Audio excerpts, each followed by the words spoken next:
Hyderabad KPHB police station పరిధిలోని సర్దార్ పటేల్ నగర్లోని శ్రీ వెంకటేశ్వర స్వామి దేవస్థానంలో చోరీ జరిగింది.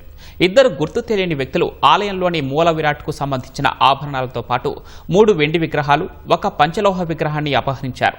వీటి విలువ సుమారు 40 లక్షల రూపాయలకు పైగా ఉంటుందని ఆలయ అధికారులు తెలిపారు. రోజువారీ పూజల కోసం ఆలయాన్ని తెరిచిన పూజారులు చోరీ జరిగినట్లు గుర్తించారు. వెంటనే కేపీహెచ్బీ పోలీసులకు సమాచారం అందించారు. పోలీసులు ఘటనాస్థలికి చేరుకుని సీసీటీవీ ఫుటేజ్ను పరిశీలించారు. త్వరలోనే నిందితులను పట్టుకుంటామని కూకట్పల్లి ఏసీపీ తెలిపారు. మన భుజాన్ని వేసుకునే బ్యాగ్ ఇది, అదే భుజాన్ని వేసుకునేది రెగ్జిన్ బ్యాగ్. ఫోటో తీయను, క్లియర్గా తీయను. ఏం బండి అది? యాక్టివానా? స్కూటీ. ఎంత టైం ఎంత ఇప్పుడే? అటు త్వరగా ఎట్లా వెళ్ళిపోయారు? ఫ్లాష్ అయింది స్వామి.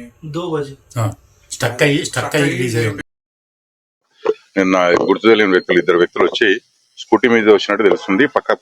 పక్కన ఉన్న గోడ నుంచి వెళ్ళి ఆ చిన్న గేట్స్ అందులోకి వెళ్ళి లోపలికి వచ్చి ఈ మెయిన్ టెంపుల్లోకి వెళ్ళి దాదాపుగా ఒక 12 నుంచి 13 కిలోల వరకు సిల్వర్ ఆభరణాలు, అంటే శంకు చక్రాలు, మళ్ళీ అదేవిధంగా గోల్డ్ దేవునికి సంబంధించిన సిల్వర్ విగ్రహాలు మరియు అదేవిధంగా కొంత బంగారాన్ని కూడా వాళ్ళు దోసుకుపోయినట్టు తెలుస్తుంది. ఇమీడియట్ గా మనకి ఇన్ఫార్మ్ చేయగానే మన క్లూస్ టీమ్ కానీ, మన సిసిఎస్ టీమ్ కానీ, మన లోకల్ పోలీస్ కానీ అందరు వచ్చిందండి. ఇక్కడ వెరిఫై చేస్తున్నాము.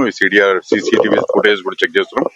అదేవిధంగా ఇప్పుడు దీని సిడిఆర్ పర్టికులర్ గురించి ఈ స్పెక్ట్రా కూడా తెప్పియడం జరుగుతుంది. సిసిఎస్ వాళ్ళని అడిగి ఆ తర్వాత ఈ ఫోన్ డీటెయిల్స్ కూడా తీయడం జరుగుతుంది. తొందరలోనే వీళ్ళను అప్రైండ్ చేస్తామని చెప్పి